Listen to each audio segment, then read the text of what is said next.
Okay. Thank you all for being here, and senators who are in attendance virtually. And let me thank Shalanda Young, the acting director of OMB, for being with us. And let me thank Senator Graham for his help as ranking member. A federal budget speaks to who we are as a nation and where we want to be in the future. And I think, as everybody knows, this last year has been one of the worst years in our lifetimes for our country and, in fact, for the world. In the United States, we have endured the worst public health crisis in 100 years. We have lost over some 600,000 people to COVID, and we have also endured the worst economic collapse since the Great Depression of the 1930s.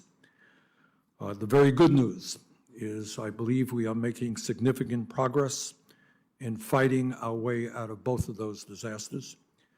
In terms of the pandemic, more and more Americans are being vaccinated, and the death rate is going down significantly. In my own state of Vermont, we're up to about 80% of our people have been vaccinated, and that type of trend is going on all over the country. Obviously, we still have an enormous amount of work to do, but the good news is we are making progress.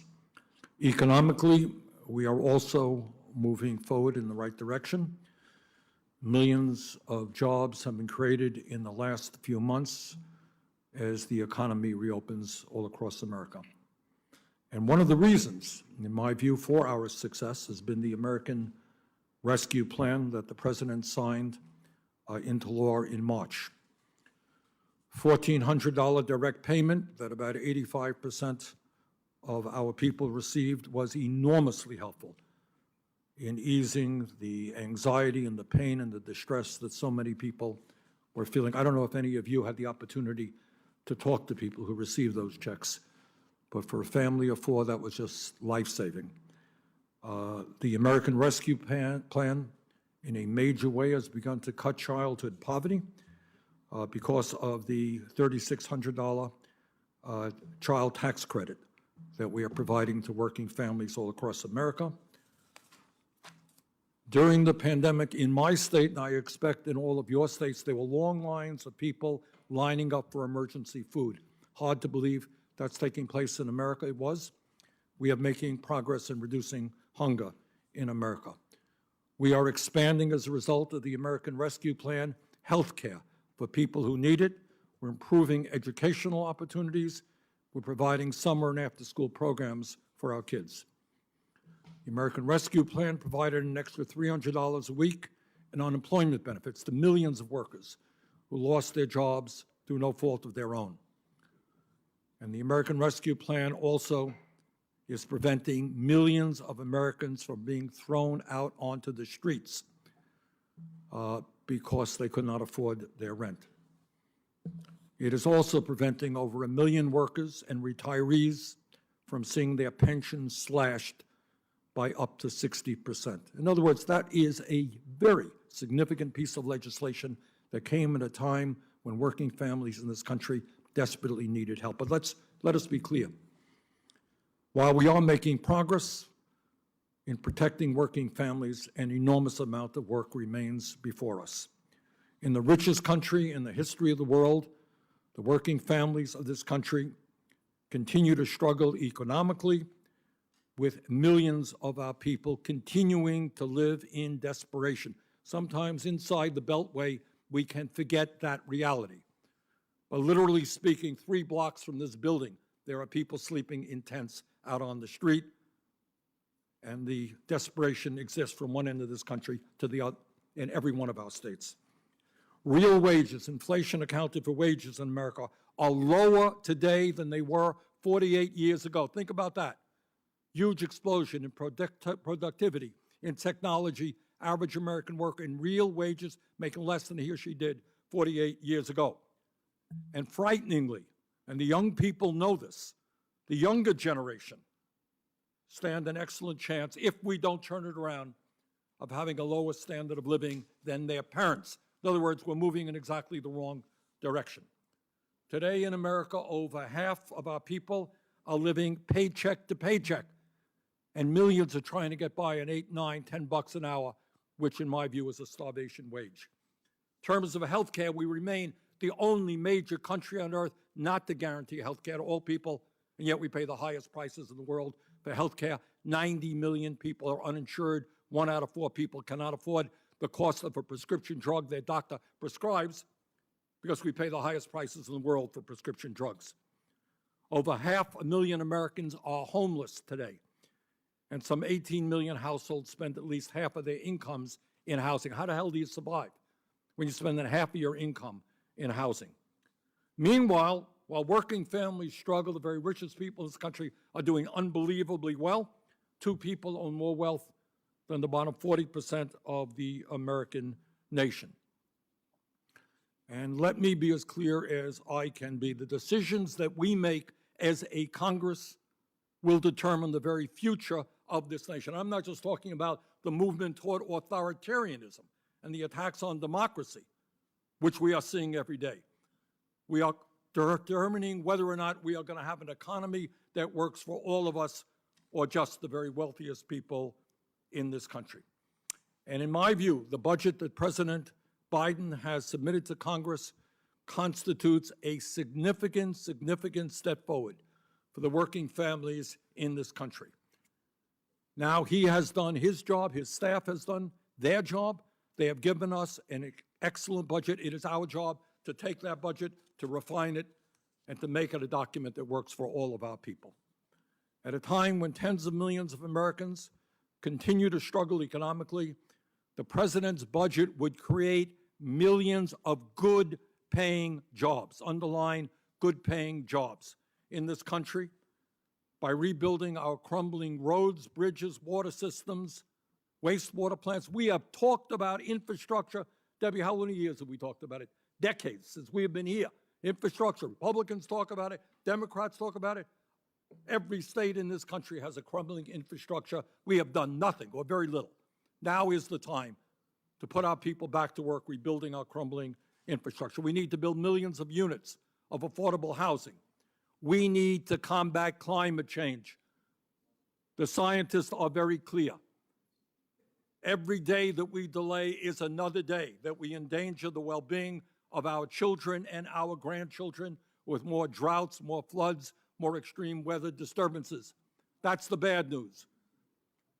The good news is that we can create millions of good-paying jobs going forward in addressing climate change, and that is certainly incorporated in the president's budget. President's budget extends the child tax credit for at least 5 years. No, in America, we should not have the highest rate of childhood poverty of any major country on earth. And this budget takes us a good way forward in helping us to address that. This budget deals with the outrage that the pharmaceutical industry owns the United States Congress, the Republican Party and the Democratic Party. For too many years, their lobbyists, their campaign contributions have resulted in the fact that we pay by far the highest prices in the world for prescription drugs. The president's budget begins to tell the pharmaceutical industry, yeah, Medicare will negotiate prices. We can raise up to $500 billion, which, among other things, we can use to expand Medicare to cover dental, hearing, eyeglasses, and lower the age of eligibility. Millions of younger workers want to get into Medicare. By enacting universal child care pre-K legislation in the president's budget, we can make sure that every child in America, regardless of income or zip code, gets a good start in life. How absurd it is that we still, many of us, continue to live in the 50s where dad went to work and mom stayed home with the kids. Well, you know what, folks? Mom is working. Dad is working. And the children of this country are entitled to high-quality child care. That's what this president's budget begins to address. By passing paid family and medical leave, I believe we remain the only major country on earth, is that right, Ms. Young, that does not guarantee paid family and medical leave. Working mother has a baby today. She's got to go back to work in a week from now. Is that what a civilized society is about? Only major country on earth not to guarantee paid family and medical leave. This budget begins to move us in the right direction. This budget, the president's budget, begins to move us forward in terms of providing progressive tax legislation that finally asks the wealthy and large corporations to begin paying their fair share of taxes so we can begin not only to raise the revenue that we need, but to end the grotesque level of income and wealth inequality that exists in America. So here we are, folks. We have come to the worst year in our lifetimes. We are making progress, but I would hope that everybody recognizes that we still have a very long way to go. And I want to congratulate the President, Ms. Young, and the administration for giving us the framework of moving forward. Now, they've done their job. Now we've got to take the ball and run with it. We've got to refine that bill. It's not a perfect bill. That's our job. That's what the Congress does. So I look forward to working with my colleagues in the Senate and the House with the administration to make this just an extraordinary piece of legislation that finally addresses the needs of working families. Thank you. Senator Graham. Thank you, Mr. Chairman, and to our witness, welcome. I have a high respect and regard for you. Your budget, like every other president's budget, is probably not going to go very far, but that's just the way it is around here. And let me tell you why this budget probably won't go very far. There's some things you can fix. This budget's not one of them. What does this budget do? Over a 10-year period, it increases $5 trillion in additional spending. On top of what we're already spent, $5 trillion over 10 years. It raises taxes to $3.6 trillion. What does that mean for everybody working out there? This budget will come to your neighborhood soon. There's just not enough 1%ers to bear all the load of this. In terms of debt to GDP, we'll be at 117%, the highest since World War II. What does it do in terms of taxes? 20% of GDP will be taxes, the highest level in the history of country. And we're competing in a world where people are trying to be more competitive. Businesses can go anywhere in the world to do business, and I think a lot of them will be choosing another spot other than the United States because we will drive them offshore. This tax and spend budget will break the back of our economy and will destroy future generations' ability to achieve the American dream that most of us have had a shot at, because we will sink them with debt. We'll have an economy with tax structure that very few businesses will look to America as the place to locate. Other than that is fine. The real problem with the budget is on the defense side. You know this gun butter debate? There's enough butter in this bill to call a heart attack for everybody in the world. This is the most cholesterol-laden budget I've ever seen. 17% increase for non-defense spending. 1.6% increase for defense spending. In a dangerous world, this budget increases defense spending less than inflation. Increases non-defense spending by 17%.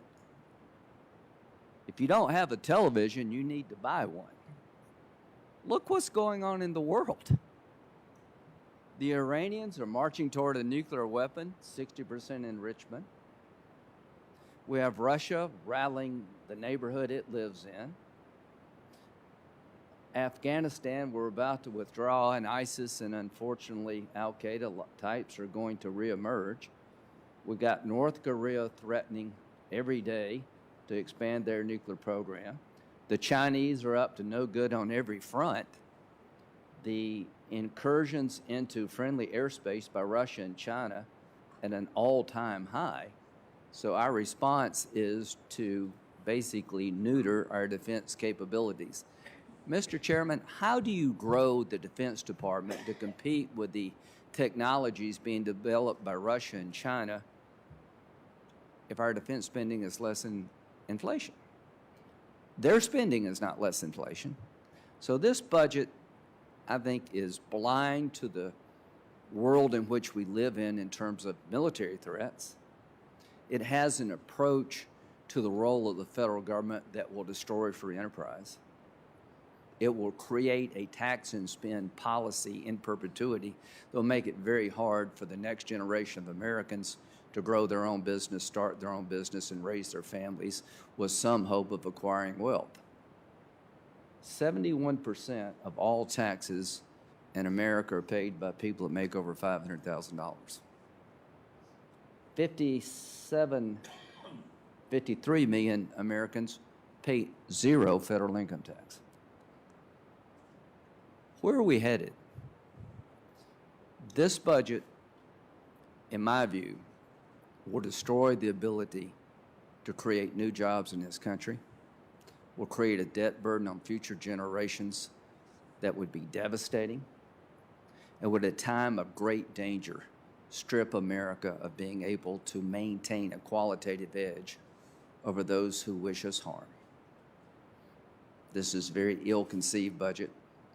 It will get no support on this side, and I hope working with Democrats and Republicans, we can find a way to have a budget that doesn't have 17% increase for non-defense and 1.6% increase for defense spending in this dangerous world in which we all live, and that we do not institutionalize tax rates and debt that are beyond the ability of the American people to flourish and survive.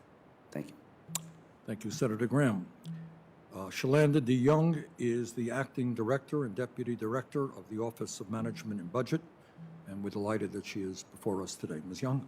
Thank you, Chairman Sanders, Ranking Member Graham, the rest of the distinguished members of the Budget Committee. Thank you for the opportunity to be here today to testify on the President's fiscal year 2022 budget request. We released this budget at a moment in our country where we're emerging from one of the most challenging periods in our history. At least 63% of American adults have now received one vaccine shot. The economy has added 2 million jobs since the President took office. The unemployment rate has dropped to 5.8%, the lowest since the start of the pandemic. A very encouraging sign is the decline in the long-term unemployed by 431,000 last month, as well as a decline in those seeking initial claims of unemployment by about half of what they were in January. And yet, we also know that it's not enough to simply go back to the economy we had before the pandemic. Instead, we must seize this moment to reimagine and rebuild a new American economy that invests in the middle class and those trying to break into the middle class. The President's fiscal year 2022 budget details his agenda for this year to help grow the economy, create good-paying jobs, and power an equitable economic recovery. It includes the two historic plans the President has put forth, the American Jobs Plan and the American Families Plan, and reinvest in education, research, public health, and other foundations of our country's strength through the discretionary request. And it does all of this while proposing tax reforms that will improve our country's long-term fiscal health and lay the foundation for shared prosperity in this country. The budget starts with the American Jobs Plan, a once-in-a-generation investment in America that will put millions of people to work rebuilding our country, fixing highways, rebuilding bridges, and upgrading our transit systems, replacing all lead pipes and service lines into our homes, and investing in the infrastructure of our care economy and creating new and better jobs for caregiving workers, and more. The budget also includes the American Families Plan, a historic investment to help families cover the basic expenses that so many struggle with now, lower health insurance premiums, and continue the historic reductions in child poverty that began in the American Recovery Rescue Plan. Alongside these investments, the budget also reiterates the President's strong call to Congress during his joint session to make progress on health care by reducing the cost of prescription drug and expanding and improving health coverage. Moreover, the budget details a robust set of discretionary proposals to help reinvest in the foundations of our strength and to begin reversing a decade of chronic underinvestments in priorities like public health.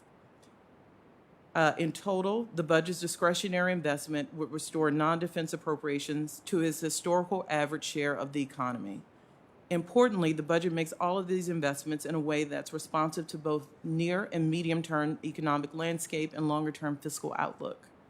In the near term, the decades-long global trend of declining interest rates gives us the fiscal space to make necessary upfront investments.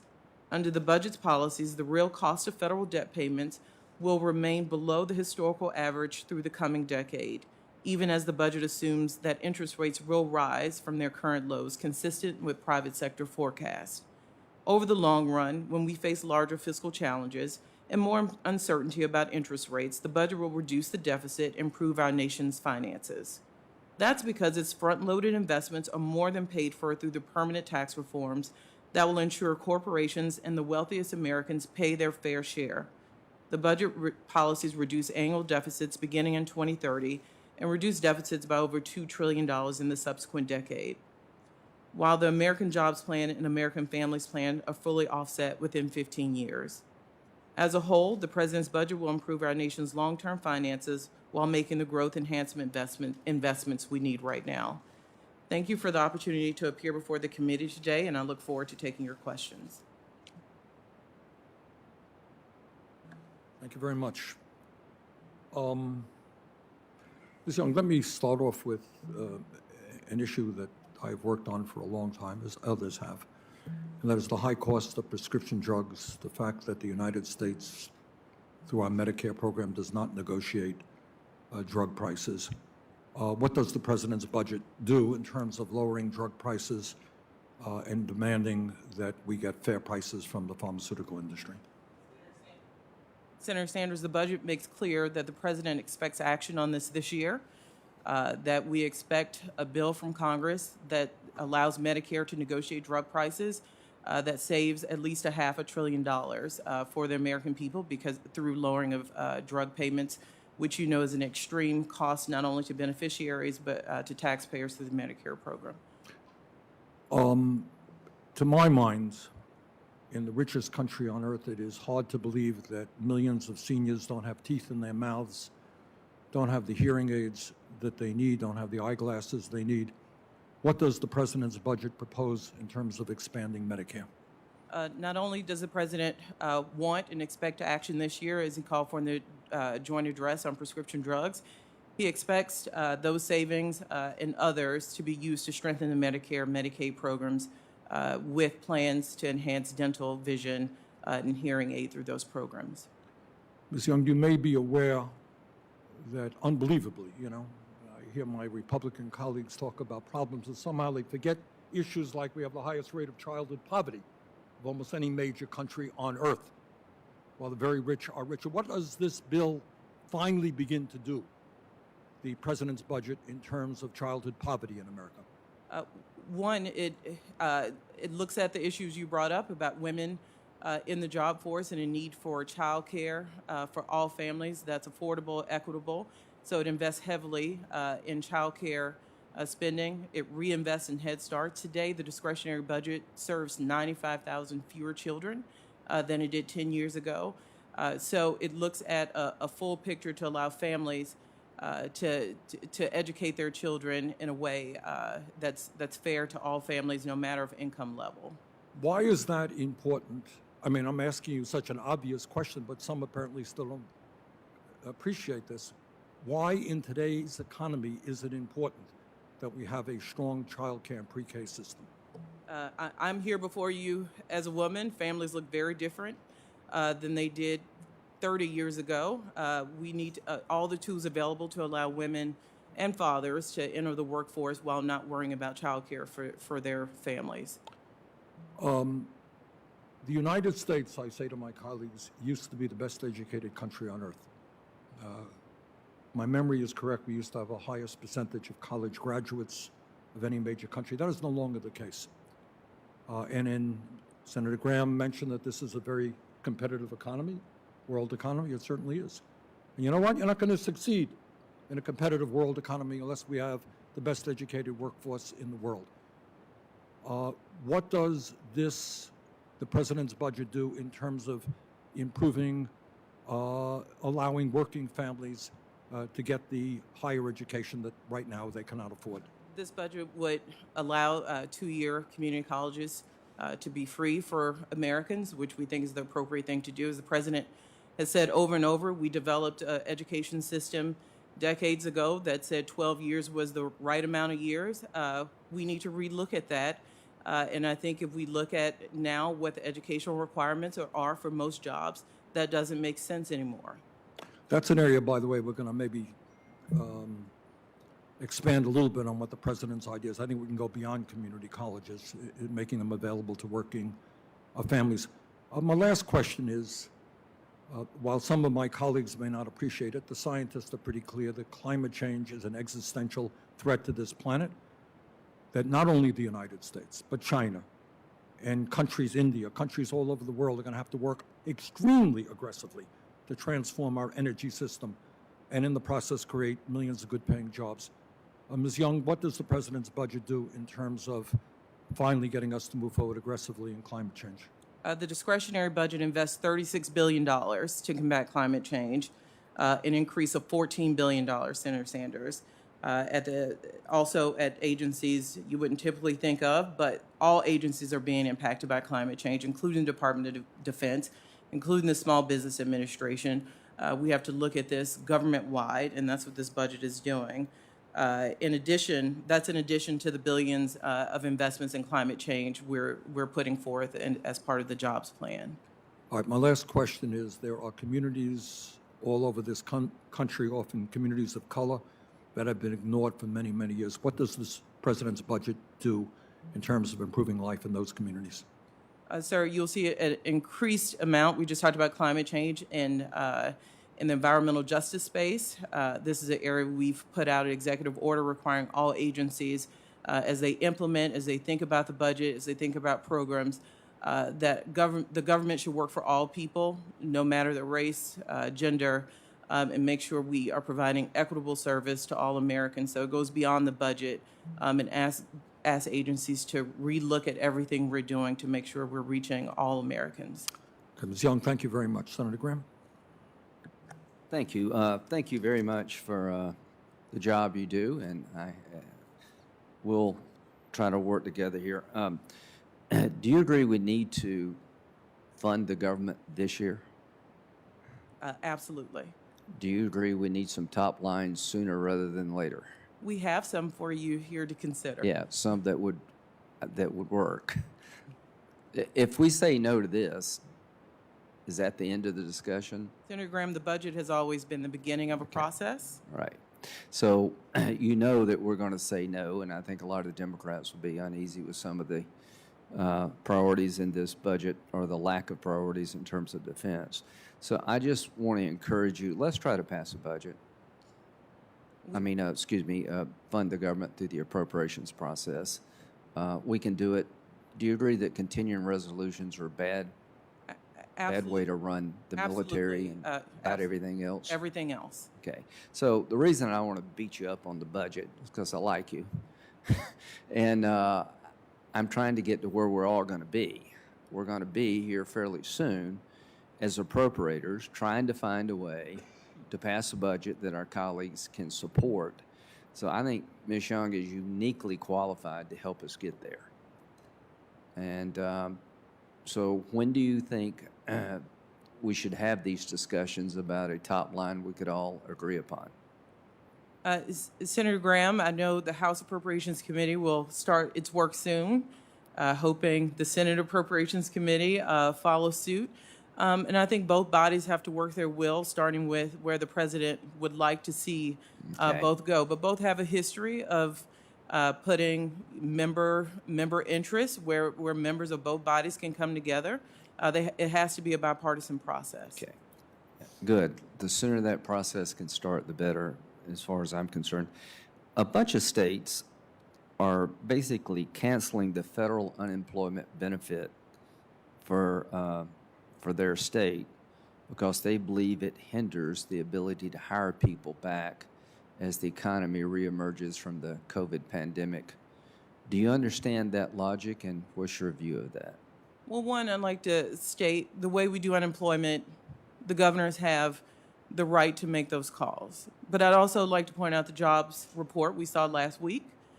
Before any of these payments were pulled back, we saw what I think is tremendous growth in the jobs market. We added 559,000 jobs. We're down to the lowest unemployment level since before the pandemic.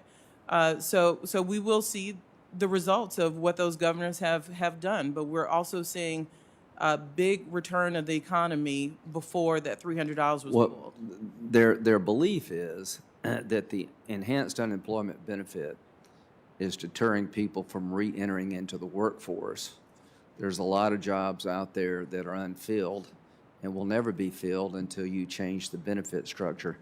Does that logic make sense to you, given where we're at in our economy? I understand the logic, but I've also not met Americans who would prefer not to work. There's a dignity to work in this country that most Americans Well, I got a have. lot of people in my family that ain't working because they're getting, I'll show you some in my family. So bottom line is, I think there are people out there that are not bad people, but they're not going to work for $15 an hour if they make 23 unemployed. That doesn't make you a bad person. If you're working for $15 an hour, that makes you almost a chump. So, no, I don't buy that at all. I think there's a real problem we've created here to incentivize people not to work because simply they make more money. And I'm not blaming them, I'm blaming us. But our employers and our economy need some help out there. Finally, on the defense side, how do you see the world right now in terms of threats that the United States and our allies face? Is it small, large, medium? While I'm not a national security expert, it's clear the world remains a complex place with a lot of dangerous players. But you being the State Foreign Ops Subcommittee Chair on the probes, I think you have to look at this budget. I know we've gotten into the habit of looking at defense versus non-defense, but the investments in diplomacy, I think General Mattis said it best, a reduction there means he has to buy more bullets. So what you see when you don't see the defense numbers where you want them is a reinvestment in our diplomacy, making sure that this complex environment, this complex world we live in is not all handled militarily. I couldn't agree with you more, and I'll end on this, Mr. Chairman. The President's budget, I think, ups the Foreign Ops Subcommittee, I think, to $62 billion. That's still less than 1%. Count me in for more spending on soft power. It does make sense. But it is by no means a substitute for having a robust military with a qualitative advantage over the enemies of this nation and our allies. And I can say one thing without any hesitation. This budget is a disaster for the American military over time. This budget will entice bad actors to be more bold. And this budget sends absolutely the wrong signal in a dangerous world.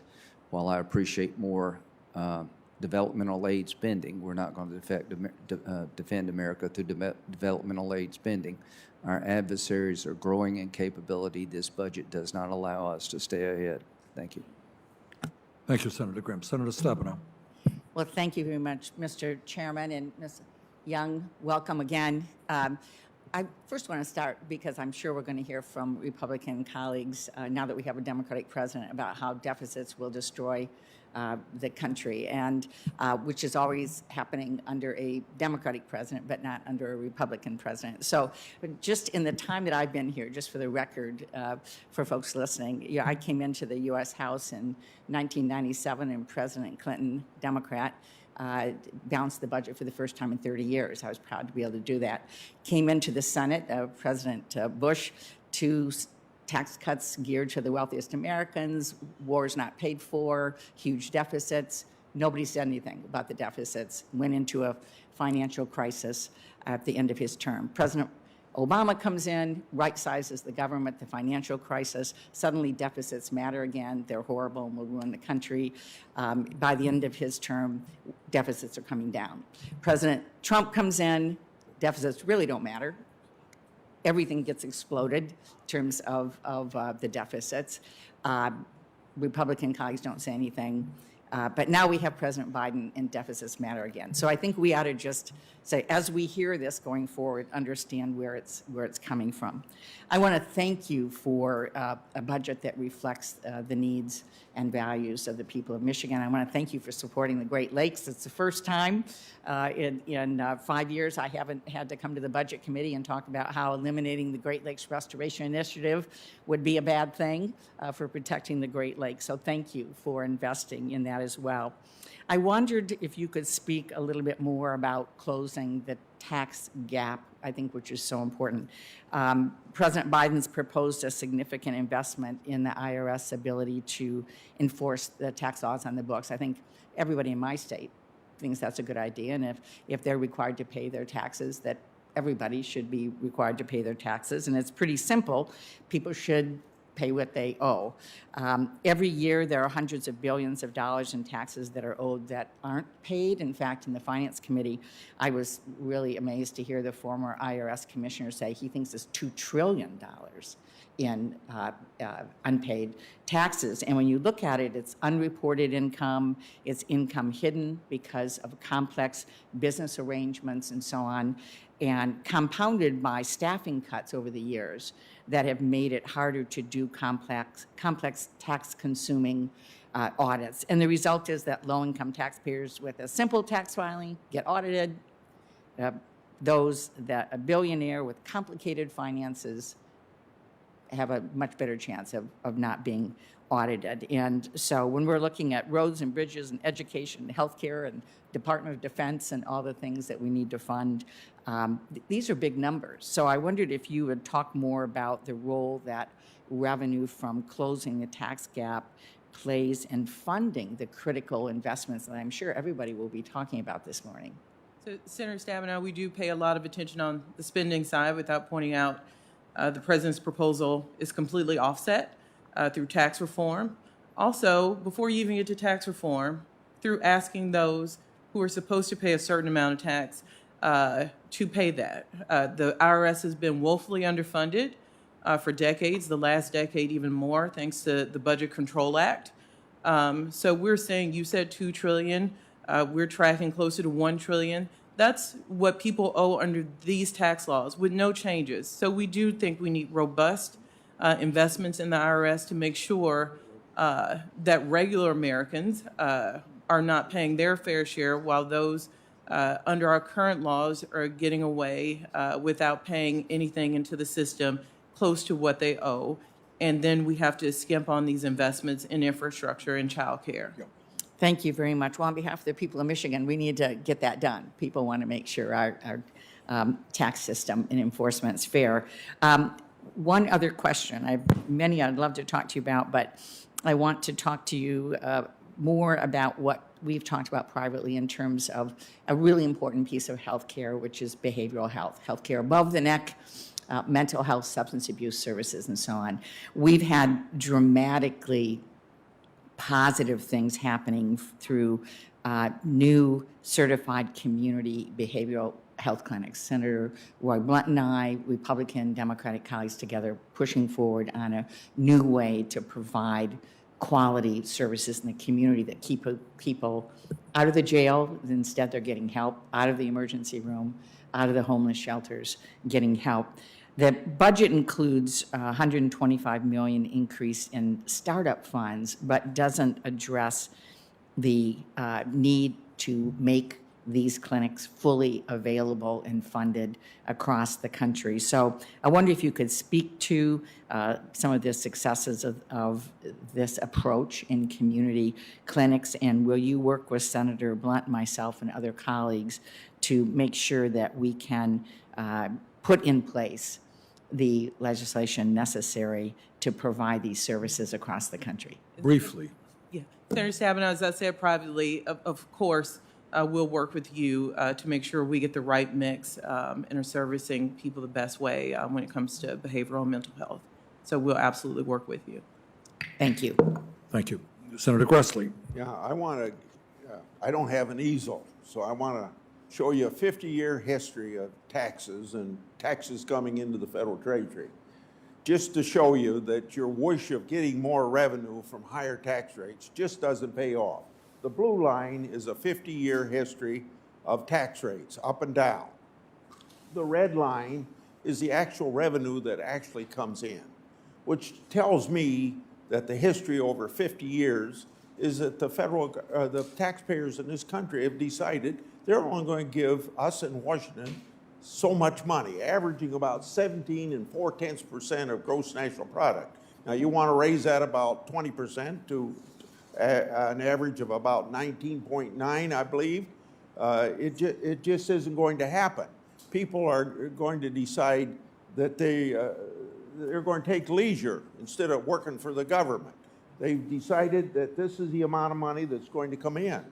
And so taking this into consideration, how do you think you're going to fund with the tax rates you get? You're suggesting that money's going to come in, but it doesn't come in.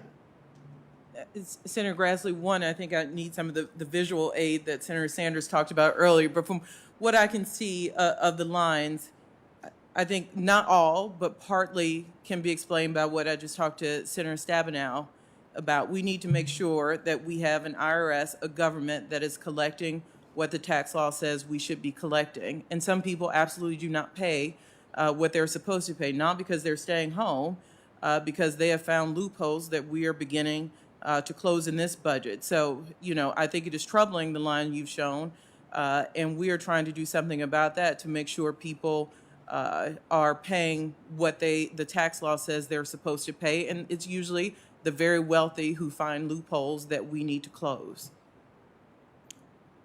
The president, on another matter, the president's budget tries to justify unprecedented levels of spending and debt by assuming interest rates will remain historically low.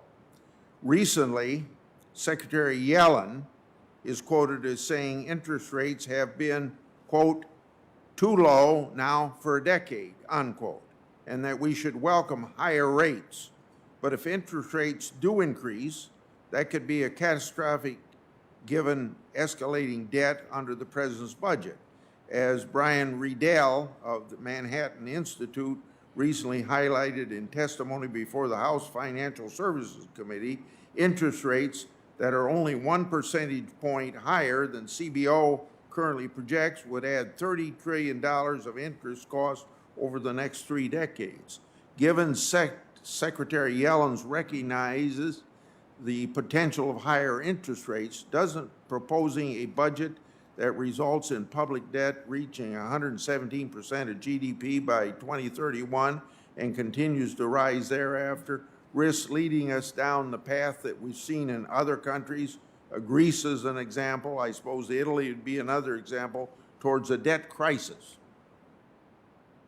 Senator Grassley, one, I'd like to point out what we tried to do is present a reasonable budget that was honest about our assumptions. So we do actually include a rise in interest rate over time in this budget. When it was developed, it was absolutely in line with where market forecasters are. Even with that, we show a deficit savings of $2 trillion in the subsequent decade from this budget. We also see some rise in interest that are month-to-month temporary, but we also see our long-term indicators showing us it will not be a long-term issue and we remain at historically low points, which is a good thing because our real debt service payments remain low by historical standards. So we do account for rising interest, and we do still show $2 trillion in deficit savings with the budget proposals, with the offsets and tax reforms we've talked about today.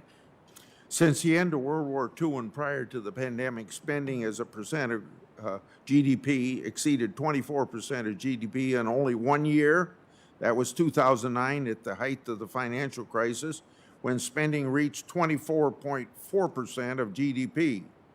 That was in 2009. Under the president's budget, spending as a percentage of GDP would average 24.5% for the next decade. It seems to me that if the administration is taking the concept of, quote, unquote, never letting a crisis go to waste to a whole new level, how does the administration justify permanent spending levels that once were reserved only for periods of world wars or economic crisis? Senator Grassley, what we see, one, our proposals here are fully offset. We may not agree on the offsets, but we took the responsible route of providing offsets. We also know that the change in demographics in this country means that we spend more, but we think it's important to make sure our seniors know we have a commitment to those social safety net programs like Social Security. So you will not find cuts to those programs here. But our changing demographics have as much to do with the GDP numbers, as you've mentioned, as the proposals here. But to ensure that we don't create more of a fiscal problem down the road, we do believe these policies should be offset by reforming the tax code so it is more fair to all Americans. Thank you, Mr. Chairman. Thank you, Senator Grassley. Senator Kane. Thank you, Mr. Chair. Thanks, Ms. Young. I want to talk about budget honesty. I appreciate this about the budget in a couple of ways. Your spending proposals are offset with proposed revenue increases. That's good. You don't propose a defense number, but then have a president who wants to take money out of the Pentagon to use for non-military projects like a wall.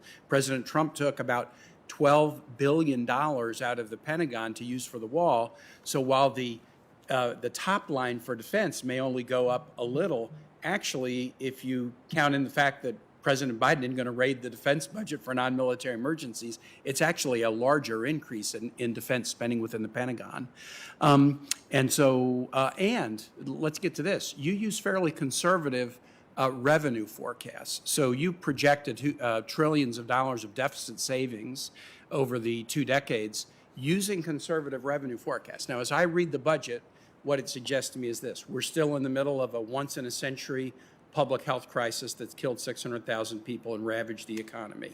We're seeing some signs of growth. That's good, but we're not out of the woods yet. And so you include conservative revenue projections, and maybe the most recent evidence would suggest that the growth will actually be stronger. Wouldn't you agree with me that one of the best ways to deal with debt and deficit is to have strong economic growth? Absolutely, and the growth numbers we have for this year, upcoming year, is 5% in the budget. We developed those economic assumptions in February. Clearly, our vaccine program has outperformed our greatest thoughts on what it would, and it's allowed the economy to grow. OECD and other forecasters now estimate that our growth will be more like 6.5%. So there are very conservative estimates here. Even with those, we show deficit reductions.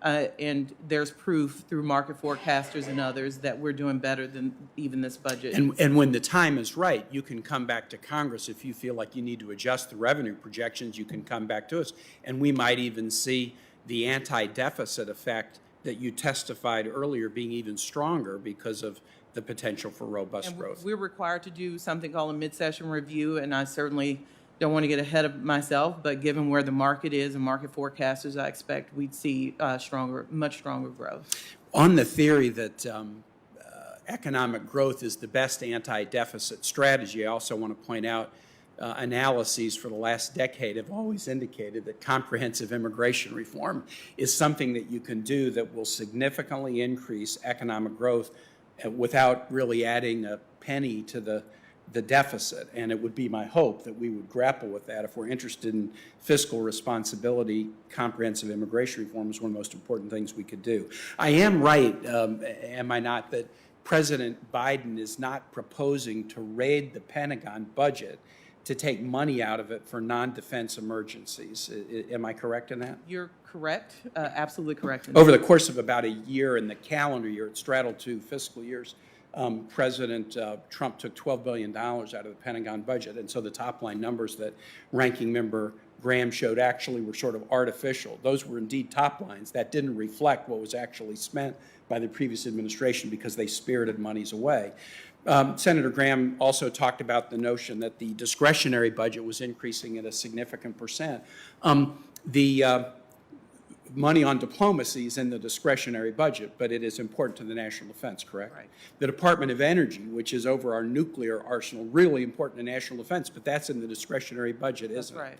DHS is in the discretionary budget, very important for national security, isn't that correct? Department of Justice, Drug Enforcement Administration. There are so many parts of the discretionary budget that are critical to national defense that just simply looking at defense versus non-defense and saying one is benefiting and the other is not is sort of artificial and not particularly accurate, isn't it? It is a completely artificial split. Last thing I want to ask you is, in the past administration, we often saw efforts, I thought, to really go after federal employees by limiting cost of living increases, by undercutting retirement benefits. Tell me about what this budget does for our federal employees. So one, it provides a adequate cost of living increase of 2.7%. And that is parity for both defense and non-defense It, employees, it makes correct? no sense that someone sitting next to someone in a uniform would not have parity, or that a CIA intelligence Or a officer- Coast Guard officer serving That's on a right. Navy ship, they would get different pay increases. That Correct. makes no sense, does it? It does not. Yeah, so parity, that's strong. We do parity in this budget. The president is very clear. The government works for the people, and we have to have a strong civil service, rebuild that service. Just at OMB, we've seen the reduction in staff over the last 10 years. It has significant impacts on what we're able to do for the American people, and we have every intention to turn that around. Thank you, Ms. Young. Thanks, Mr. Chair. Thank you, Senator Kane. Senator Johnson. Thank you, Mr. Chairman. Ms. Young, welcome. Real quick, how much approximately is left unspent from the close to $6 trillion of COVID relief that Congress has passed over the last 18 months? Senator Johnson, you know ARP was just passed, so a significant amount of that remains unobligated. But I can get that for the committee. Well, the reason I ask is when we passed the $1.9 trillion, put air quotes, COVID relief package, there's about $1 trillion left unspent of the previous $4 trillion we spent in 2020. According to the numbers I saw from CBO, about $700 billion of the COVID relief package, the $1.9 trillion partisan package, isn't even going to be spent till 2022 to 2028. Is that correct? Yeah, I think it's appropriate to make sure we roll these programs out in a responsible way. But that's not COVID relief. That's something else. It absolutely is. COVID relief can take time to get out to ensure that some long-term inequities that will last past the pandemic are dealt with. Okay, well, I hope COVID's over before 2028. Can you give me that number, though? I'd like to know, as of today, how much of the $6 trillion of COVID relief remains unspent. We'll make sure all the members on the committee have that data. Just real quick, because you're talking about equity and taxes. Right now, the top 1% make about 21% of income, and they pay 40% of the income tax. The top 10% make about 48% of the income, and they pay 71% of income tax. And by the way, the top 1% will always make a larger share of income, because that's the definition of 1% and definition of 10%. What do you think would be more equitable? Again, top 1%, 20% of income, they pay 40% of tax. Top 10%, they make 48% of income, pay 71% of the income tax. What do you think would be more equitable? What should those percentages be? Senator Johnson, the question I have is they're paying the percentages. Let's take your numbers are fact. That doesn't mean that they're paying a fair share compared to what regular Americans. So again, if you're making, let's concentrate on the top 10%. If you're making almost 50% of the income, what percentage of the income tax should you pay? What we are suggesting is that the wealthiest Americans go back to paying what they paid before the tax cuts of the last administration. So we are moving those tax rates back to 39.6%. What do you think is the maximum amount any American should pay out of $1 of income to the federal government? Recognizing certain states take 10% or even more. But what should be the maximum amount an American should pay for every $1 of income should contribute to the federal government? What should that percent be? So we have a tax plan. What it says is no one that makes under $400,000 should pay more than they paid now. So we have a commitment not to raise those taxes. But what we're saying is those that make more than $400,000 should pay. But what's that percent? I mean, what do you think? So what is the percent that an American will pay out of $1 of income? Senator John, overall, we think the right tax rate is 39.6% for the top rate. So about 40%, okay. Senator Stabenow was talking about the glory years of budget surpluses, which, trust me, I wish we were back there in the late Clinton years. The reason we got there is, first of all, extremely strong economy through the 1990s. And I would argue that was set up by what Ronald Reagan did in terms of supply-side economics and setting up the conditions for business investment. So revenue actually did grow in 2000 to 20% of GDP. But that was short-lived. Because Senator Grassley is right. Long-term, no matter what the top marginal tax rate, we get about 17.4%. That's kind of what the American people in the end say that's about all we're going to pay in, and they figure out some way to avoid paying the high top marginal tax rate. But the reason we had the surpluses is because spending was 18.5, 18, 17.7, 17.7% of GDP during those 4 years. Now, historically, it's gone up during recessions, like in the 83, early 80s to about 22.9. The first 4 years of President Obama, again, he came to office with the recession, it was 24 to about 22%. Last 4 years was about 20.8%. The president's budget is calling across the board for 24.5% spending of GDP. Don't you think that is way too much? So one, I'll point out that those times that Senator Stabenow you mentioned, the top tax rate was 39.6%. So we're trying to go back to those levels. So, we talk about spending as the problem. One thing we think we should do is change the tax rates to make sure we do go back to fair rates at a time of a strong economy. And we don't think people are paying their fair share. We've seen that in the data. We've had a tax cut that did not do what we claimed it would do. So we are trying to go back and make sure that the top earners and corporations do something to make sure we can spend on infrastructure. Final point, that what I was pointing out, those outlays are going from averaging about 20% in the last 4 years around Obama to 24.5%. That's a massive amount of spending increase when we have, let's face it, a very strong economy, 5.8% unemployment. When I went to college, that was almost considered full employment. In my state, it's 3.8%. I just don't get all this spending when we're $28 trillion in debt. But thank you, Mr. Chairman.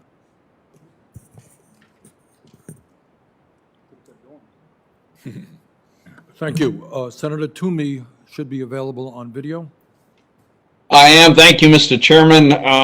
My first point I would make is our distinguished witness, I think, misspoke, suggesting that she'd like to go back to the wealthy paying the share of the tax burden they paid prior to the TCJA.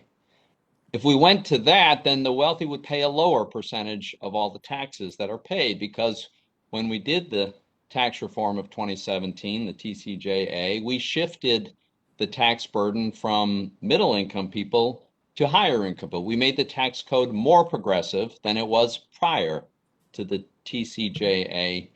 So unless I'm mistaken, I think the administration's position is that they want wealthier people to pay even more, not less, of the tax burden. So I just want to make that clear. So this budget that we have before us, of course, massive increase in non-defense discretionary spending, almost 17%. That's on top of the $1.9 trillion of partisan spending that was signed into law in March. The Biden proposal never returned spending to pre-pandemic levels as a percentage of our economy. For 50 years, average spending has been about 20% of GDP, just a little more than that. Under the president's budget, spending remains at about 25% of GDP. So it's a massive 25% increase in government spending as a percentage of the economy, which would be a huge distortion and misallocation of resources. To pay for part of these spending hikes, we've got huge tax increases. The president's proposing we increase the corporate rate, we double GILTI, we eliminate the foreign-derived intangible income, which is a way to encourage taxes paid in the U.S. instead of overseas, raise individual income tax rates, eliminate the stepped-up pay. It goes on and on. All kinds of tax increases of all sorts. And one of the ironies of this was that I wish we could all agree on certain facts that are indisputable. And one of them is that prior to the hit of the pandemic, prior to that, we had the best economy in 50 years. And that's if you measure it by objective metrics. We're at full employment. We had more job openings than there were people looking for jobs. We had a record low poverty rate. We had all-time record low unemployment for African Americans, for Hispanic Americans. Wages were growing, and not only were wages growing, but they were growing fastest for the lowest income people. So we were actively witnessing a narrowing of the income gap. I would have thought that there could be bipartisan agreement that those are good things, because I think those are very good things. And therefore, I think it'd be good to try to get back to that. But that's not where we go here. Instead, we go on this massive spending and tax hike binge that would make it probably impossible to ever get back to the best economy of the last 50 years, which we had a year and a half ago. Now, along the way, because of the government having shut down the economy for understandable reasons, even if not always best in hindsight, in 2020, Congress passed 5 bills, $4 trillion. Then the Democrats insisted on another almost $2 trillion. It was clear already that the economy was roaring back. COVID was already receding dramatically. We had discovered by then, before then, that states had an all-time record year for funds for tax revenue in 2020. State and local governments combined set an all-time record. Separate and apart from that, we had sent them $500 billion.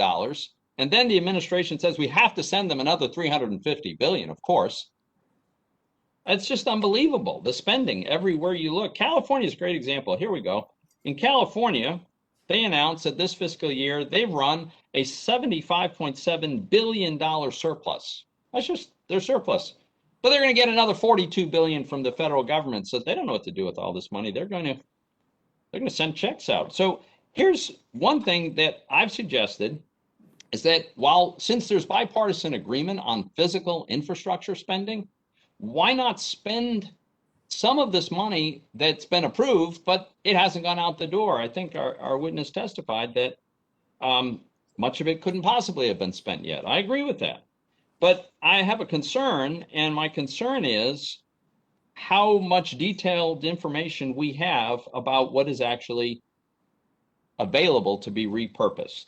So if the administration is really proud of the achievements of the American Rescue Plan, and presumably confident that the American people would support this massive spending blowout, even though the economy was recovering and COVID was receding, my question is, why haven't you provided the reports and the drawdown reports right down to account level detail, reports that, by the way, the Trump administration did provide to members of Congress and staff so that we can see exactly how much has been spent and how much is yet to be spent? Acting Director Young, could you explain to me why we haven't been able to get that information from you? In 25 seconds or Yeah, less. Senator Toomey, I think I told Senator Johnson, happy to provide that information. I also understand the relitigation of ARP, but I will remind everyone that in March, close to 55,000 Americans were still contracting COVID every day. And 11. Okay, all right. I'm out of time, but really, you should be posting this information. It should be available in as close to real time as possible. We shouldn't have to wait for a hearing to ask you to provide the information about how quickly money is being spent. Thank you. Senator Van Hollen. Thank you, Mr. Chairman, and thank you, Madam Director, for your leadership. Just on the ARP, as we know, actually there are some funds that have already been exhausted. I think the restaurant fund that have been set up and others have been oversubscribed. Monies that went to local and state governments were not intended to be out the door and spent right away. I know many of my local governments are putting together good plans to make sure those monies are very well spent. Thank you for the budget request that was submitted by the Biden administration. I want to talk about education funding for one moment, because I appreciate the proposed increases in some fundamental education programs. What we've seen over years, when both Democrats and Republicans have been in the majority, is chronic underfunding of our federal education funds. Last year, Title I was underfunded by $29 billion just in 1 year. And IDEA was underfunded by $23 billion. So that's the gap between what Congress authorized and said was necessary from a policy perspective to provide our kids with quality education compared to what we actually delivered. In fact, I've introduced legislation. It's been my first bill every year in Congress. I'm glad to see a budget now that is proposing some of the increases contained in that bill. Also pleased to see the focus on community schools because we want our teachers to be focused on teaching. But we all know that many kids come into the classroom with lots of other challenges and issues. And so community schools are the right model. So can you just talk a little bit about the increases? You got a $20 billion increase in Title I, equity grants, $2.6 billion in IDEA, which has had bipartisan support, $443 million in full-service community schools. Can you just talk about how this supports an opportunity agenda for the country? One, point out that 90% of the children in this country go to public school. So the investment here is absolutely necessary. I think you pointed out there's been historically bipartisan support for many of this education budget. $20 billion increase for Title I schools. IDEA, as you pointed out. We think you also have to look at our preschool investments, so we get children early childhood. As we've seen, kindergarten is too late. You've missed the boat if you're waiting to kindergarten. So we're trying to make sure that children, especially those at risk, have access to quality education as young as we can find them. And I think this budget is transformational. It's a first step, but we certainly hope Congress takes this and runs. I agree with you, and I want to ask you also about the issue of long-term unemployment. You have $4 billion in here to create subsidized job programs for short periods of time to help the long-term unemployed get back on their feet. We had over, about 1.5 million people long-term unemployed even before the pandemic hit. We're well over 4 million. Even as we come out of the pandemic, I'm very nervous that many people are going to be unable to find work and looking for a very long time. So this is not a radical idea. I remember back in 2010 during the economic meltdown, no less a flaming liberal than Governor Haley Barbour at the time thought that this was a really important program. And I do think that to address the chronic issues of long-term unemployment, not just after a pandemic or after a meltdown like we saw in 2008, we have that ability for people who are looking for work, they want to support their family, they're out there. That's by definition, they're looking to help them with a leg up. Can you talk briefly about that? Yeah, while we see some indicators that we're doing better here, over 400,000 removed from the rolls of the long-term unemployed. They're long-term unemployed because there's historically been difficult to find jobs, and they're the most likely to be left behind as the economy takes that out. There are always inequities in our economy. That's why you see the Jobs and Families Plan. It's not just a recovery from COVID. It's to make sure we take this opportunity to build an economy that is fair for all Americans, and that program you've highlighted absolutely targets a community that would absolutely be left behind, stay on the rolls of the unemployed. And we need targeted investments for that community and others to make sure there's fairness in our economic system. Thank you. Thank you, Mr. Chairman. Thank you. Senator Braun. Thank you, Mr. Chairman. Before I get into the general discussion that Senator Toomey and Senator Johnson had a moment ago, something's been conspicuously absent from the discussion of raising revenues, and that'd be the qualified tax deduction for small businesses that was put in place in 2017, that in effect took small business rates from 40% down to 39.6 to 29.6. Is that something you believe, even though it's due to sunset in 2025, should remain there? Or do you believe when that was differentiated in the ordinary rate between individuals and small business income, that ought to be something that stays in place? I'd love to hear your answer and be on record of where you would like to go there. Yeah, Senator Brown, not surprisingly, I'll point out that there are a lot of things we did not speak to with TCJA, with expirations in 2025. We believe we have between now and then to deal with some of those expiring provisions. That is one of them, so I'm not going to get ahead of where we might. Do you have an opinion on that in terms of has it been beneficial in terms of driving the economy pre-COVID? One, I think we need to see where Congress ends up with the tax proposals we have to date to see where we end up for a 2025 budget. I'm not going to get ahead of that. So as a Main Street entrepreneur, I'll tell you, and been doing it 37 years prior to becoming a senator, that was clearly the biggest driver When you look at corporate income taxes going from 35 to 21, I believe that that particular tax adjustment was behind why we were creating record revenues pre-COVID. Keep that in mind. When it comes to this discussion of having any chance to pay for the additional spending, which correctly was pointed out, averages about 20% of our GDP, now 24. Even with all of the tax increases proposed, you still will be adding to the structural deficit.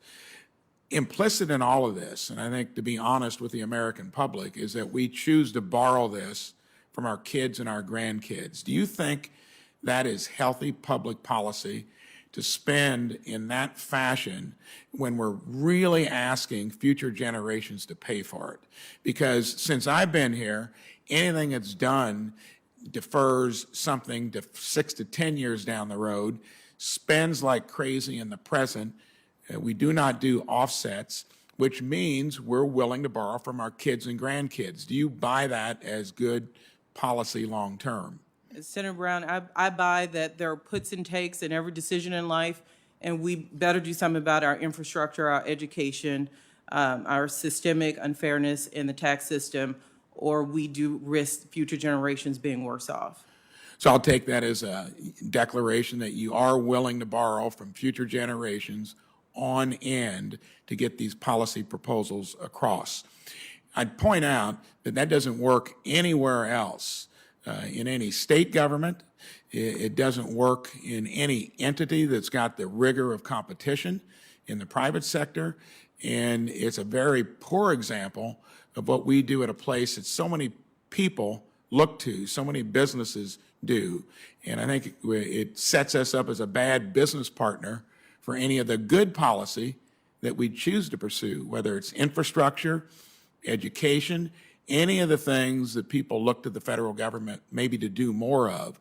This ends up with a series of crises down the road, maybe starting with completely depleting the Medicare trust fund here in a little over 5 years. Social Security, the other driver of our structural deficits along with Medicaid, all might be good policy that we've kind of woven into our fabric.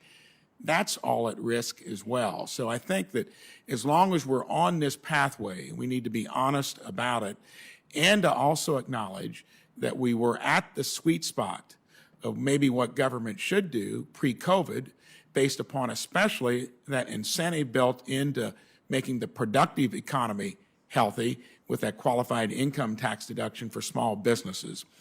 I don't think you can paint this in any other way other than it ends up with a calamity.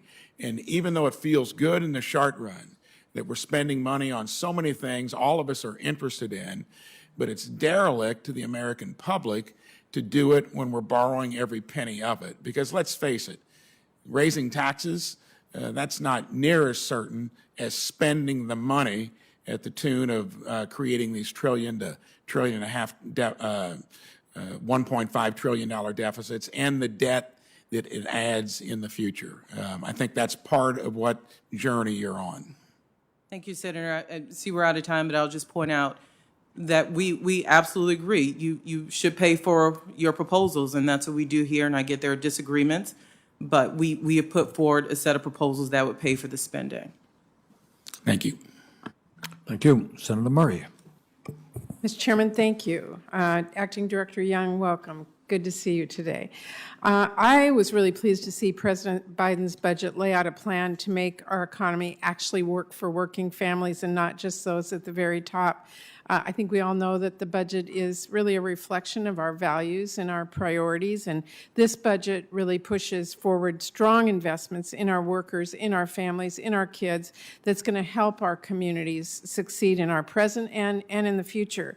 So my question for you today is, with everything we have learned during this pandemic, coupled with the erosion in wages and living standards that lower and middle class families have experienced over the last actually 40 years plus, why are the investments included in the American Families Plan critical to make sure all our workers and families can share in the economic recovery? And what is the economic case for taking these very decisive actions now? Thank you, Senator Murray. We've talked about this, touched on this a little, but I'd like to make clear We are recovering. The economy is roaring back. What the Jobs Plan and Families Plan are intended to do is take this opportunity to make sure we do better than we were pre-pandemic.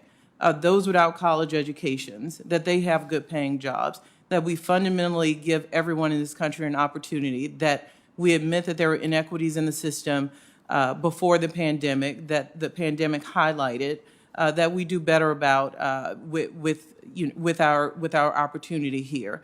So there's we are recovering from COVID.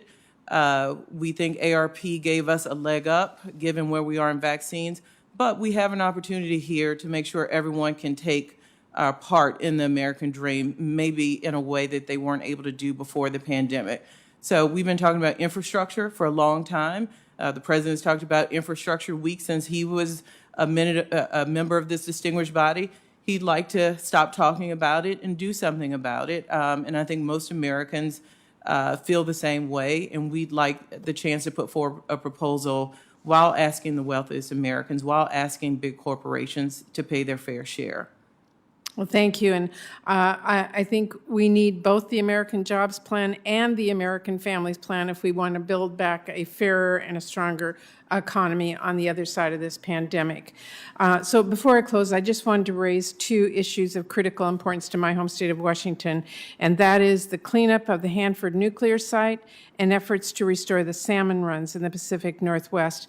It was really good to see this administration move away from the harmful cuts that have been proposed within the environmental management account at the Department of Energy. And I want you to know I look forward to continuing to work in close partnership with you to make sure the Hanford mission is on a cost-effective trajectory without compromising the cleanup. And on salmon recovery, I was really pleased to see an increase in funding for NOAA and continued funding for the Pacific Coastal Salmon Recovery Fund.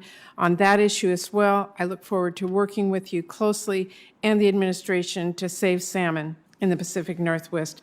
And I'm really committed to continuing and expanding funding for direct recovery projects, including habitat restoration, hatchery infrastructure, culvert repair and replacement, as well as some of the other investments that will really contribute towards species recovery, like clean water infrastructure and more clean energy capacity and storage solutions. So I really appreciate your looking at that and look forward to working with you on all of that. And just like Senator Stabenow talked about the Great Lakes, we're proud of the work that Puget Sound has done for cleanup, and we know how important salmon is in the Pacific Northwest, including the tribe. So we look forward to being a partner there. Thank you very much. Thank you, Mr. Chairman.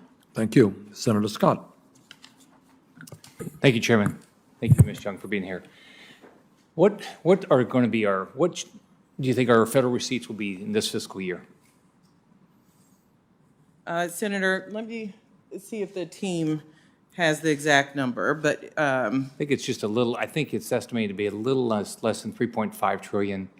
And then for next year, I think your budget would suggest that we're going to get 4.1 trillion. Does that sound right?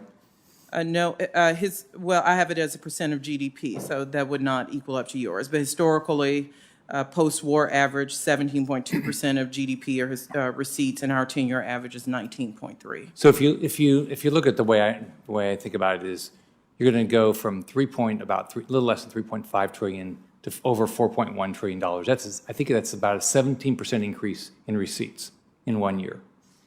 You think we've ever done that? A 17% increase in federal receipts? I've never seen it. Well, if we take the investments we have offered for IRS and others to make sure we collect what the federal government has asked of people, what the tax law says, that is our hope to increase it by that much.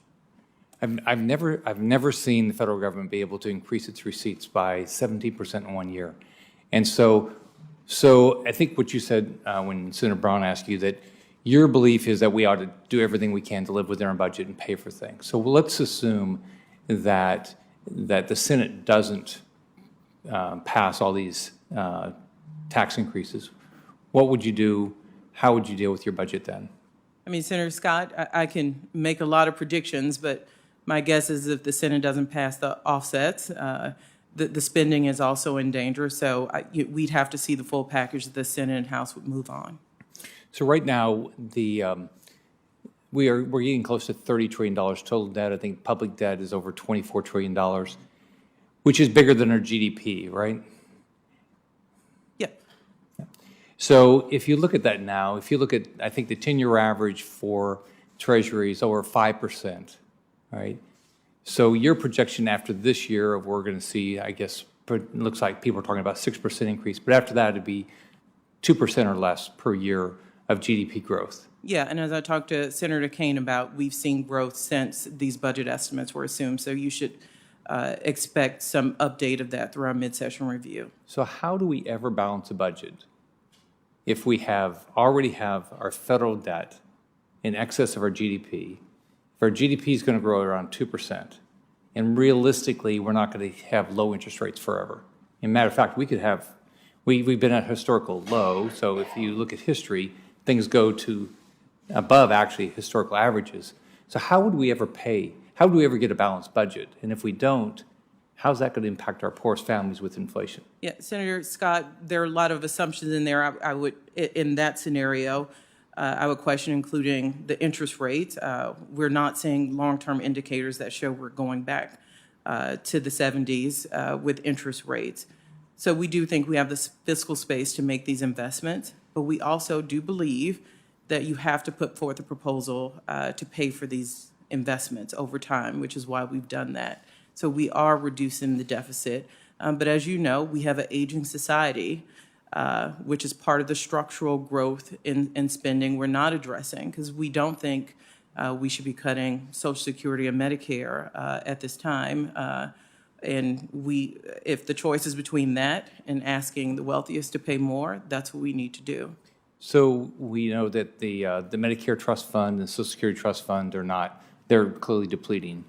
So what did you do in the budget with regard to them? So the budget, actually, I'm glad you brought this up, suggests that we would switch to the general fund to pay for those programs so benefits would not be cut.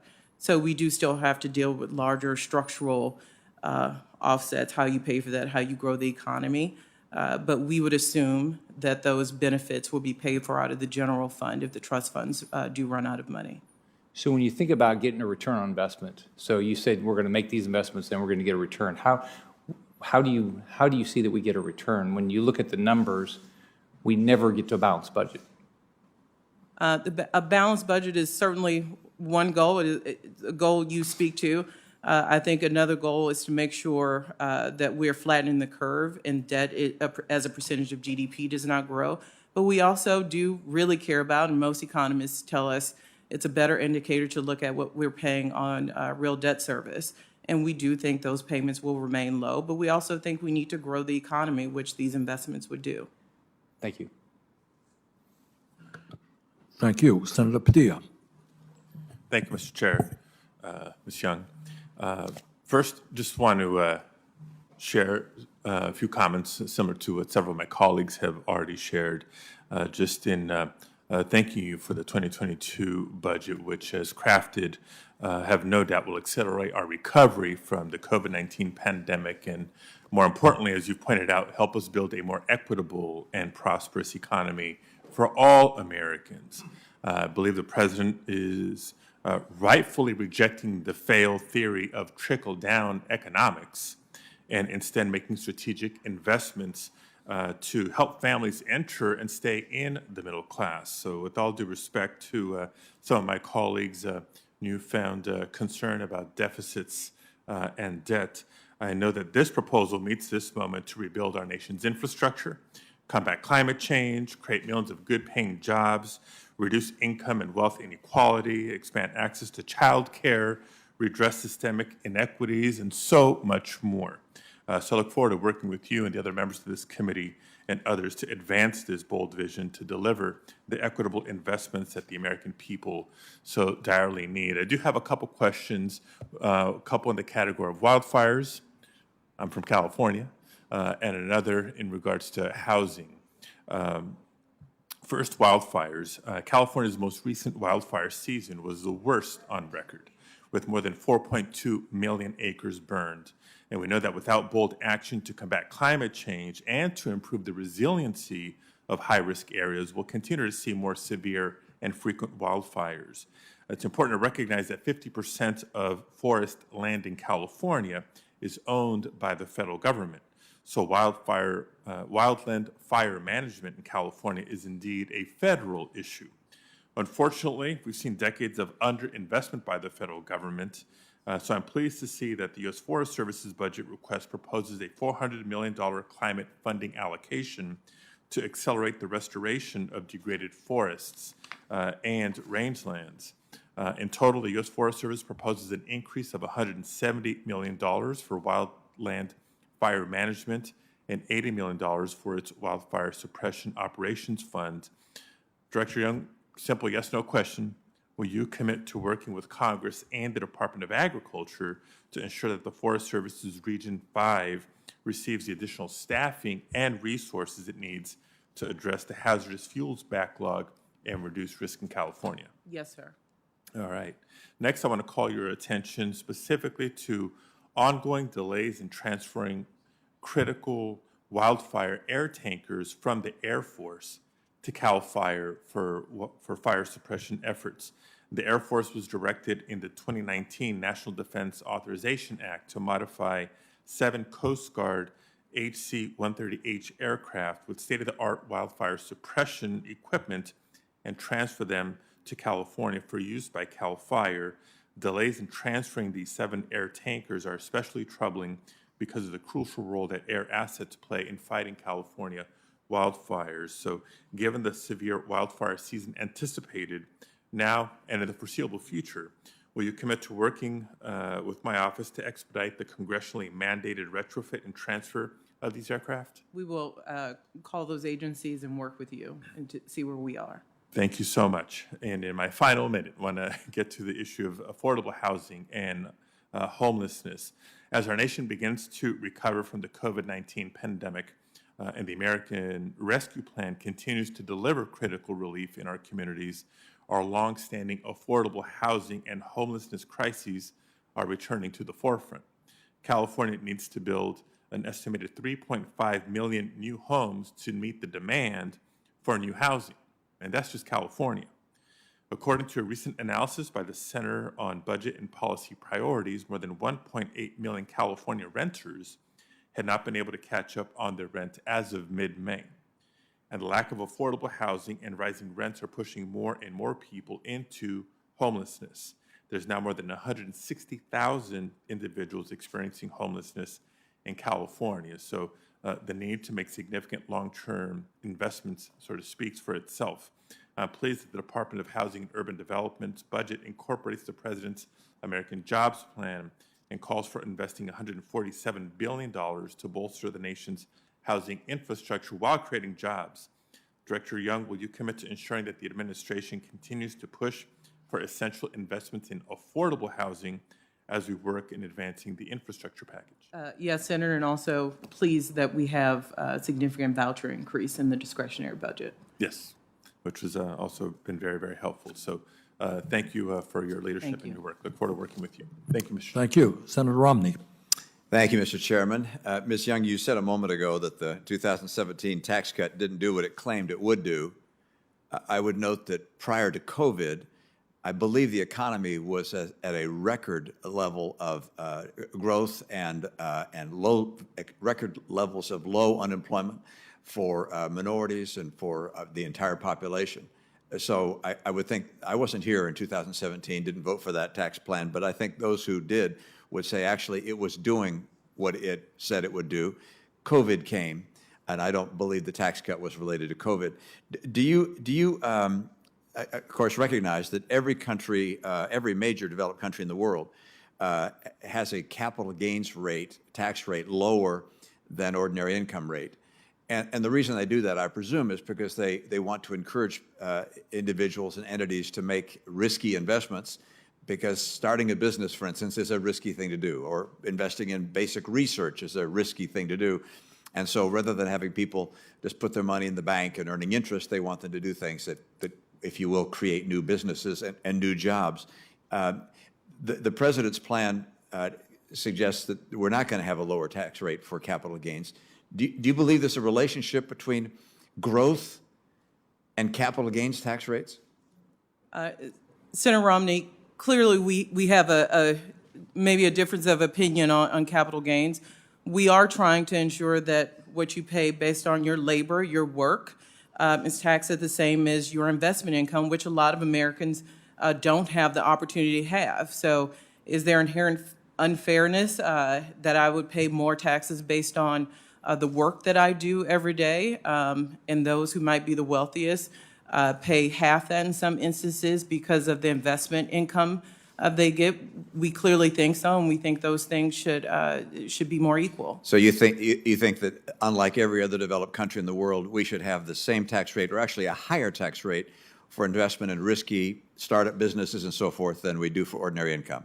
I think some of the things you heard Senator Padilla talk about, some of the inherent issues we had as an economy before COVID. I think that's a yes or no. Does that mean you believe that, in fact, there should be a higher tax rate on capital gains than ordinary income? We do. We think it should be taxed close to labor. I would note that I think, do you not believe that capital gains tax rates relate to growth? You said that the best way to get out of the deficit we have is high growth. But if we have the highest capital gains tax rates in the world, do you think that might depress growth?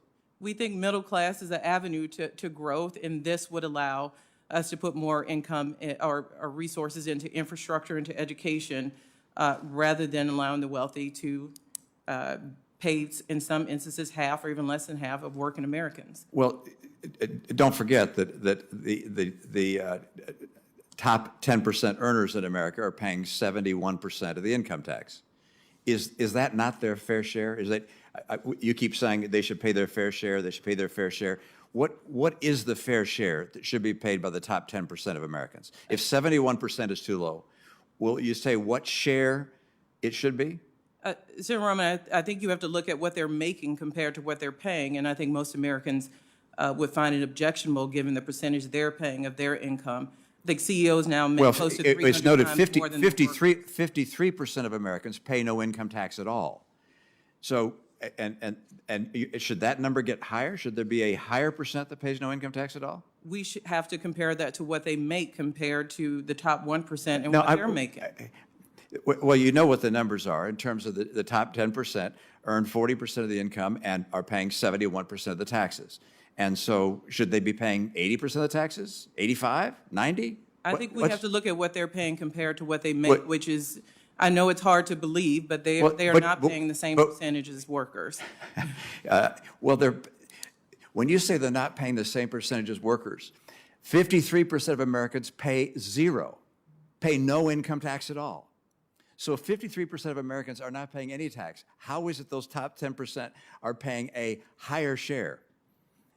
I mean, so I would note that it would be helpful to understand exactly where you think we ought to go to reach a fair share. Let me ask one more thing, and this is just simple math. I guess my time's almost up, and that is, you're proposing that the capital gains tax be applied at death, that the so-called tax run-up at death, tax adjustment at death is eliminated, and they should pay a capital gains tax. Help me with this. If, let's say, an individual, a woman died, let's say her $1 million exemption was being used elsewhere, and so she went from, had an asset that she bought for dollars, now worth $1 million. I just want to do the math here. So she would then pay the capital gains tax of 43.4% on that $1 million, as I understand it, which would be $434,000. And then she'd also pay, when I say she, her estate, would also pay an inheritance tax on the $1 million, which would be $400,000. So in total, she would pay, her estate would pay $834,000 on a $1 million gain, or some 83%. Does that doesn't seem like fair share to me. That seems like confiscatory. Have I missed the math somehow on that?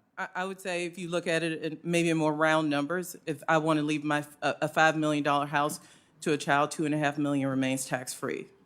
So there is $1 million, you point out, exemption per individual. Yeah, I understand. And so I'm talking about an individual that has multiple assets, but it's saying that once that $1 million has been used up, that at that point, the 83% tax rate is a fair share, not confiscatory. I mean, you have to look at the exemption, which is $1 million. Senator Whitehouse, I believe, is with us on video. I am with you, Chairman. Thank you very much. Hello, Director Young. How are you? Hi, Senator. I wanted to talk with you a little bit about I'll let you take that. climate risk. As you recall, at your confirmation hearing, we talked about the economic risks of climate change and the almost amazing array of very serious warnings coming out of banks, economists, insurance companies, Freddie Mac, all sorts of sovereign and central banks. And since then, Swiss Re, the humongous reinsurer, has put out a report in which it concluded that if we did not successfully mitigate carbon pollution, global GDP would be 18% lower in 2050 than it otherwise would be. 18% lower than it otherwise would be.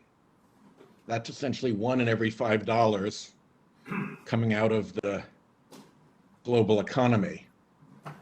And I would note that there's no basis to believe that the trajectory between now and 2050, as we got to 18% less GDP, would be gentle.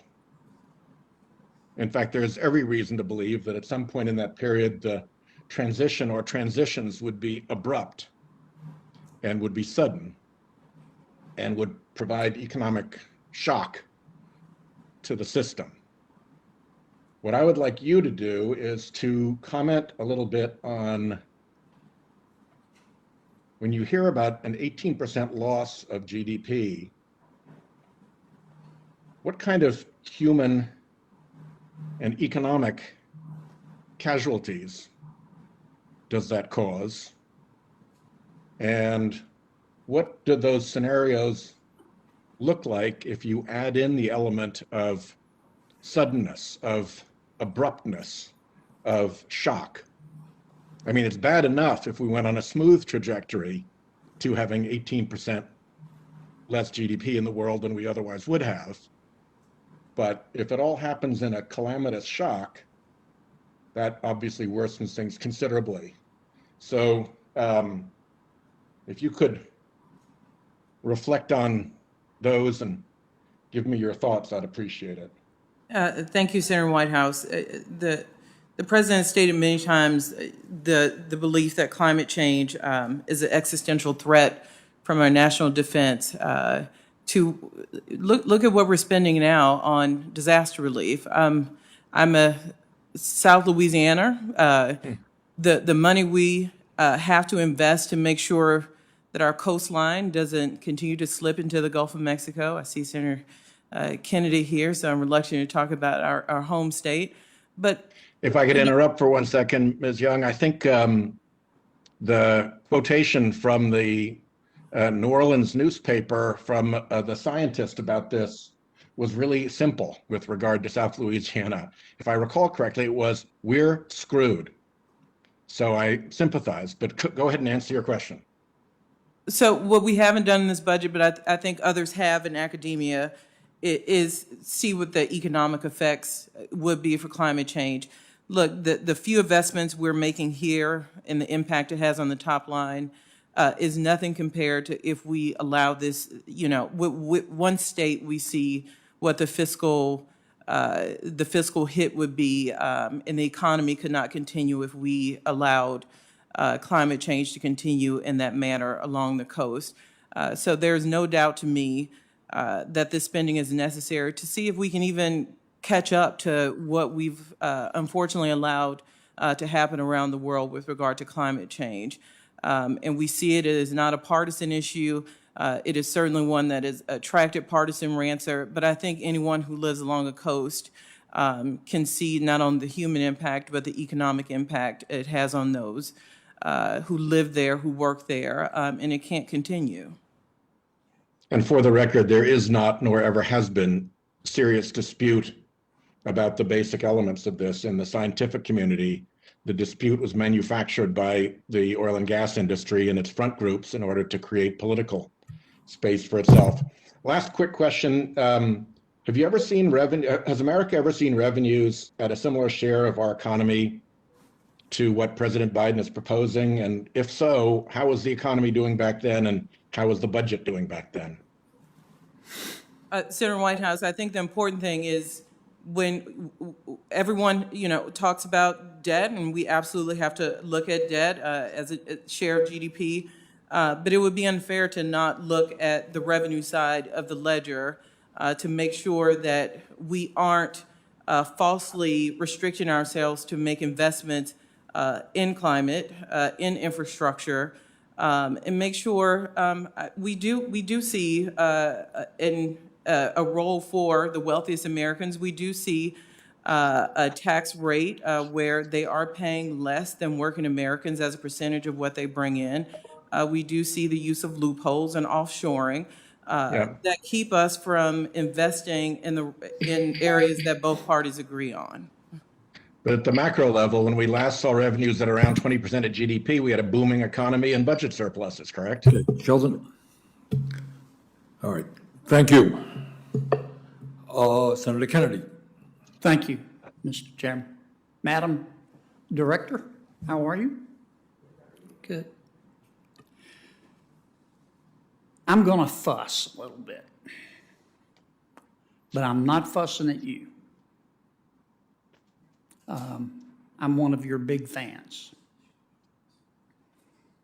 But I suspect you can get the White House on the phone quicker than I can. If I make it to heaven, the first question, or at least one of the first questions I'm going to ask, is why do bad things happen to good people? But they do. And as Americans, when that does happen, we help each other. That's why we spend about $1 trillion a year helping American citizens who are less fortunate. Some bad things happen to good people in Southwest Louisiana, as you know. We were hit by Hurricane Laura and Hurricane Delta in a very short period of time. And if you go even today, a year ago, they hit, it still looks like a fantastic impression of hell. We've asked President Biden for block grant disaster relief. And in the Senate, as you know, Congress and the House can move on its own, but in the Senate, we have to have a request from the White House. We don't have to. It's more custom than statute, but many of my Democratic colleagues, when I lobby them on getting some assistance, they say, well, what's the White House's position? And I don't blame them. If the shoe were on the other foot, that's what I would ask. We can't get an answer from President Biden about our request. We've begged, we've pleaded, we've cajoled. I talked directly with the president when he honored us by coming to our state in New Orleans. Let me choose my words carefully here. I want to be candid, but I don't want to be ugly. Look, I understand politics. I get that. And I'm not saying that the president's decision is based on politics. But we live in a political world. And I understand that President Biden didn't care in Louisiana in the last election. I'm not saying that's dispositive of his decision or lack thereof. But a lot of people who really stuck their necks out for President Biden are very supportive of this request. Governor John Bel Edwards in my state, who happens to be a Democrat, he supported President Biden enthusiastically. My colleague, Congressman Cedric Richmond, supported President Biden enthusiastically. They went way out on a limb for him. And they deserve, and the people of Louisiana deserve an answer. Now, obviously, I hope the answer from the president is yes. But we deserve an answer. And I can't get one. Can you help me? Senator Kennedy, I'm going to give you an answer. And we absolutely, for every Democratic senator, Republican senator, we want to see aid move to Louisiana and every other state. I believe the last time, which I worked on the congressional side, the last disaster declaration or disaster package that moved through Congress took care of the front half of 2019 storms. We don't earmark disaster storms because there's no room for politics in disaster response, period. Agreed. Absolutely. So we need to do something for those storms for the second half of 2019 and 2020 up to date. Not a disagreement on strategy, but I worked on the Hill for a long time, moved disaster bills. We didn't get a disaster supplemental request from an administration. But let me put clearly on the record, we support moving aid for Louisiana and every other state that's been hit by declaration since the last time we passed a supplement. Could you ask the president to send us a letter to that I effect? believe he asked me to respond, and you may Yes, have gotten- ma'am, and I got your letter. Yeah. No disrespect, but it didn't say that. Yeah, the president asked me to call the mayor of Lake Charles, which I did, and we had a great conversation of Baton Rouge, my home city. Could you send me a letter, or better, or let the president send, however you want to do it, that says categorically, unequivocally, unconditionally, I support the block grant disaster relief for southwest Louisiana with respect to Hurricanes Laura and Delta? Yep, I thought we did that, but I'm happy to ma'am. do it in more stronger terms. Would you? Yeah, we You want me to absolutely you want me to believe draft the help- letter for you? Nope. Okay. Help is needed, Senator, and we're Thank there you, Madam with you. Director. Thank you so much. Thank you, Mr. Chairman. Thank you. Let me thank Ms. Young. It's been a long morning. And thank you very much for being with us today. And her full written statement will be included in the record. As information for all senators, questions for the record are due by 12 o'clock noon tomorrow, with signed hard copies delivered to the committee clerk in Dirksen 624. Email copies will also be accepted under our rules. Ms. Young will have 7 days from receipt of our questions to respond with answers. With no further business before the committee, this hearing is adjourned.